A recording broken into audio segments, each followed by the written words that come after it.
नमस्कार, मैं हूं आपके साथ मुबश्शरा परवीन और आप देख रहे हैं आर्टिकल 19 इंडिया। बुलेटिन की शुरुआत करेंगे, लेकिन उससे पहले एक नजर अब तक की हेडलाइंस पर। पश्चिम बंगाल की मुर्शिदाबाद हिंसा पर तथ्य खोज समिति की रिपोर्ट पर बीजेपी ने टीएमसी पर साधा निशाना। कहा, ममता बनर्जी सरकार की क्रूरता हुई उजागर, हिंदुओं को बनाया गया निशाना। वक्फ संशोधन कानून पर लगातार दूसरे दिन सुप्रीम कोर्ट में सुनवाई जारी। सोलिसिटर जनरल तुषार मेहता और कपिल सिब्बल रख रहे अपना अपना पक्ष। वक्फ बाय यूजर गैर मुस्लिम सदस्यों की एंट्री और प्रावधान को लेकर फंसा है पेच। पहलगाम आतंकी हमले पर कांग्रेस का मोदी सरकार से सवाल। जयराम रमेश बोले, 1 महीना हो गया, कब पकड़े जाएंगे गुनहगार। 22 अप्रैल को जम्मू कश्मीर के पहलगाम में हुआ था आतंकी हमला। सीजीआई भूषण गवई के प्रोटोकॉल की अनदेखी का मामला पहुंचा बॉम्बे हाईकोर्ट। एडवोकेट नितिन सातपुते ने दर्ज कराई याचिका। महाराष्ट्र सरकार ने प्रोटोकॉल के पालन के लिए जारी की नई गाइडलाइन। ईडब्ल्यूएस मरीजों पर अपोलो अस्पताल ने सुप्रीम कोर्ट से की बड़ी मांग। कहा, फ्री इलाज देंगे लेकिन सुविधा घटाने दें। अस्पताल को 15 एकड़ भूमि मात्र ₹1 प्रति माह के किराए पर दे रही सरकार। तो ये थी सुर्खी और अब खबरें विस्तार से। और बात करते हैं आज की सबसे बड़ी और अहम खबर की। एक लंबे विरोध के बाद आखिरकार अशोका यूनिवर्सिटी के प्रोफेसर अली खान को बड़ी राहत मिल गई है। सुप्रीम कोर्ट ने महमूदाबाद को अंतरिम जमानत दे दी। ऑपरेशन सिंदूर पर सोशल मीडिया पोस्ट को लेकर उन्हें हरियाणा पुलिस की एफआईआर के बाद गिरफ्तार किया गया था, जिस पर खूब बवाल भी देखने को मिला। लेकिन जमानत के साथ ही कोर्ट ने खान को लेकर एक आदेश भी दिया है। पूरी खबर देखिए इस रिपोर्ट में। सुप्रीम कोर्ट ने सख्त टिप्पणियों के साथ अशोक यूनिवर्सिटी के प्रोफेसर अली खान महमूदाबाद को अंतरिम जमानत दे दी। हालांकि कोर्ट ने इस मामले की जांच पर रोक लगाने से इनकार कर दिया है। इसी के साथ मामले पर कोर्ट ने हरियाणा के डीजीपी को 24 घंटे के भीतर विशेष जांच दल गठित करने का भी निर्देश दिया है, जिसमें सीनियर आईपीएस अधिकारी शामिल हो जो हरियाणा या दिल्ली से संबंधित नहीं हो, ताकि पोस्ट का सही अर्थ समझा जा सके। एसआईटी का एक अधिकारी महिला होनी चाहिए, ये कोर्ट की तरफ से आदेश दिए गए। दरअसल सुप्रीम कोर्ट में बुधवार 21 मई को मामले पर सुनवाई हुई। जस्टिस सूर्यकांत और जस्टिस एनके सिंह की खंडपीठ ने सुनवाई के दौरान कहा, हर किसी को अपनी बात कहने का अधिकार है, लेकिन क्या बेवजह इतने सांप्रदायिक मुद्दों पर बात करने का ये सही समय है? देश के सामने एक बड़ी चुनौती है। दुश्मन हमारे देश में घुस आए और हमारे लोगों पर हमला किया। प्रोफेसर इस मौके पर सस्ती लोकप्रियता हासिल करने की कोशिश क्यों कर रहे हैं? इसके अलावा सख्ती के साथ सुप्रीम कोर्ट ने कहा, वो बयान कहाँ है जिसमें उन्होंने यानी कि प्रोफेसर ने महिला अधिकारियों का अपमान करने का प्रयास किया। एफआईआर में कहा गया कि वो महिलाओं का अपमान कर रहे हैं, लेकिन बयान कहाँ है? इस तरह मामले पर अली खान को राहत देने के साथ ही सुप्रीम कोर्ट ने मामले की गंभीरता पर जांच को जारी रखने का आदेश दिया। इस दौरान अली खान को कहा गया कि वो अपने पोस्ट से संबंधित कोई दूसरा पोस्ट या आर्टिकल नहीं लिखेंगे, न ही मीडिया में कोई बयान देंगे जब तक की जांच चलेगी। आपको बताते चले, अली खान की गिरफ्तारी पर विपक्ष के साथ ही लोगों ने भी विरोध जताया था। साथ ही इस मामले को बीजेपी मंत्री विजय शाह से जोड़कर कहा गया कि सेना के अपमान पर दोहरा रवैया अपनाया गया, जहां गिरफ्तारी पर रोक लगी रही और प्रोफेसर को गिरफ्तार कर लिया गया। बाद में अली खान ने मामले पर सुप्रीम कोर्ट का रुख भी किया, जिस पर कोर्ट ने अब अली खान को राहत दी है। मोदी सरकार अक्सर किसी न किसी वजह से विपक्ष खासकर कांग्रेस के निशाने पर रहती है। इसी कड़ी में कांग्रेस अध्यक्ष मल्लिकार्जुन खड़गे ने पीएम मोदी की विदेश नीति पर फिर से गंभीर सवाल उठा दिए। उन्होंने कहा कि पीएम मोदी के विदेश दौरों के बावजूद भी आज भारत अकेला खड़ा है। तो क्यों खड़गे ने पीएम मोदी पर लगाया इतना गंभीर आरोप? जानने के लिए देखिए रिपोर्ट। प्रधानमंत्री मोदी हमेशा अपनी विदेश यात्राओं को लेकर चर्चा में बने रहते हैं। पूरा विपक्ष आरोप लगाता है कि मोदी सरकार में पीएम मोदी ने केवल विदेशों का दौरा कर पैसा खर्च किया है। विपक्ष मोदी सरकार से मणिपुर को लेकर भी सवाल पूछता है कि मोदी को अपने देश के हालातों पर चर्चा के बजाय विदेशों में जाना पसंद है। और अब इसी बात को दोहराते हुए कांग्रेस अध्यक्ष मल्लिकार्जुन खड़गे ने प्रधानमंत्री मोदी की विदेश नीति पर सवाल उठाते हुए जमकर निशाना साधा। खड़गे ने कहा कि मोदी ने 11 सालों में 72 देशों के 151 विदेशी दौरे किए, जिनमें 10 बार अमेरिका भी गए, लेकिन इन दौरों का कोई फायदा भारत को नहीं मिला। खड़गे ने सवाल उठाया, क्या प्रधानमंत्री का काम सिर्फ विदेश जाकर फोटो खिंचवाना है? इतने विदेशी दौरे करने के बाद भी आज भारत दुनिया में अकेला खड़ा है। इतना ही नहीं, खड़गे ने अंतर्राष्ट्रीय मुद्रा कोष यानी आईएमएफ द्वारा पाकिस्तान को अरब डॉलर का कर्ज देने पर आतंकवाद विरोधी कार्रवाई के बीच अचानक सीजफायर की घोषणा को भारत की कमजोर विदेश नीति का उदाहरण बताया और मोदी सरकार पर कमजोर नीति को लेकर गंभीर सवाल खड़े कर दिए। खड़गे ने यह भी कह दिया कि अमेरिका के पूर्व राष्ट्रपति डोनाल्ड ट्रंप कई बार कह चुके हैं कि उन्होंने भारत पाकिस्तान के बीच सीजफायर करवाया। यह हमारे देश का अपमान है और मोदी सरकार ने अब तक इस पर कोई सफाई नहीं दी है। दरअसल मंगलवार को सोशल मीडिया प्लेटफॉर्म एक्स पर पोस्ट में खड़गे ने एक के बाद एक मोदी सरकार पर निशाना साधा, जहां उन्होंने आरोप लगाया कि 11 सालों में तमाम यात्राओं के बाद भी भारत को पाकिस्तान को बेनकाब करने के लिए अंतर्राष्ट्रीय समर्थन की जरूरत थी, तो कोई भी देश हमारे साथ देने के लिए आगे नहीं आया। बताते चले, कांग्रेस अध्यक्ष बार बार मोदी सरकार पर सवाल खड़े करते हैं। हाल ही में उन्होंने पहलगाम हमले में जान गंवाने वाले 26 पर्यटकों के लिए मोदी सरकार को ही जिम्मेदार ठहराया था और अब एक बार फिर से मोदी सरकार की विदेश नीति पर भी सवाल उठा दिए हैं।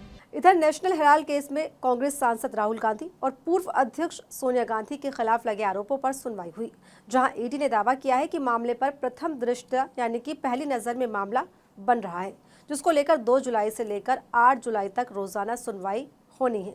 तो मामले पर कोर्ट में और क्या कुछ हुआ, देखिए इस रिपोर्ट में। नेशनल हेराल्ड मामले में कांग्रेस नेता राहुल गांधी और सोनिया गांधी की मुश्किलें कम होने का नाम नहीं ले रही। आज एक बार फिर से इस मामले में राउज एवेन्यू कोर्ट में सुनवाई हुई, जहां ईडी ने दावा किया कि मामले में सोनिया गांधी और राहुल गांधी के खिलाफ लगे आरोपों पर पहली नजर में मामला बनता है, यानी जो आरोप मामले में लगाए गए हैं वो पहली नजर में सही साबित होते हैं। इतना ही नहीं, ईडी ने सुनवाई के दौरान कई गंभीर आरोप भी लगाए। इसी के साथ ईडी ने विशेष न्यायाधीश विशाल गोगने के सामने कई और दलीलें देते हुए अदालत में मामले पर ध्यान देने का आग्रह किया। ऐसे में कहा जा रहा है कि अब इस मामले पर 2 जुलाई से 8 जुलाई तक रोजाना सुनवाई होगी, जिसके बाद राहुल गांधी और सोनिया गांधी की मुश्किलें बढ़ती दिखाई दे रही हैं। बता दें, इस मामले में हाल ही में आरोप पत्र दाखिल करने वाली ईडी ने 2021 में अपनी जांच शुरू की थी, जब एक मजिस्ट्रेट अदालत ने 26 जून 2014 को स्वामी की ओर से दायर एक निजी शिकायत पर संज्ञान लिया था। नेशनल हेराल्ड धन शोधन मामले में संघीय एजेंसी का प्रतिनिधित्व कर रहे अतिरिक्त सोलिसिटर जनरल एसवी राजू ने कहा कि आरोपी अब तक अपराध के आय का आनंद ले रहे थे, जब तक ईडी ने नवंबर 2023 में नेशनल हेराल्ड से जुड़ी करोड़ों रुपए की संपत्ति जब्त नहीं कर ली। अब मामले पर राउज एवेन्यू कोर्ट ने ईडी को भाजपा नेता सुब्रमण्यम स्वामी को आरोप पत्र की एक कॉपी देने का निर्देश दिया है। बता दें, स्वामी की शिकायत पर ईडी ने ये मामला दर्ज किया था, जो कि एक अखबार से जुड़ा मामला है। साल 1938 में भारत के प्रथम प्रधानमंत्री जवाहरलाल नेहरू ने इस अखबार की शुरुआत की थी, जिसमें कुछ अनियमितताओं में गड़बड़ी और नियमों के खिलाफ करोड़ों वसूलने के आरोप लगाए गए, जिसमें राहुल गांधी और सोनिया गांधी के साथ ही और भी कांग्रेस के नेताओं के नाम शामिल है। फिलहाल देखना होगा कि आगे इस मामले पर और क्या तस्वीर साफ होती है। देखिए, बिहार की स्वास्थ्य व्यवस्था एक बार फिर से सवालों के घेरे में आ गई। पटना के नालंदा मेडिकल कॉलेज, जो कि राज्य के दूसरे सबसे बड़े सरकारी अस्पताल में आता है, वहां से एक चौंका देने वाली घटना सामने आई है, जिस पर विपक्ष राज्य की नीतीश सरकार पर हमलावर हो गया है।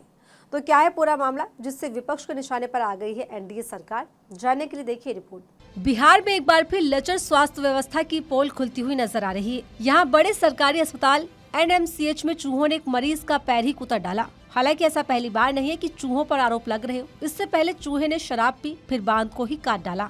यहाँ तक कि बिहार के मुखिया नीतीश कुमार को भी चूहे ने नहीं छोड़ा। 2010 में मुख्यमंत्री नीतीश कुमार के विश्वास यात्रा के दौरान चूहों ने उन्हें सर्किट हाउस में काट दिया था, और अब ताजा मामले ने बिहार में चूहों को लेकर चर्चा को और गर्म कर दिया है, जिस पर नेता विपक्ष ने नीतीश सरकार के खिलाफ हल्ला बोल तेज कर दिया है।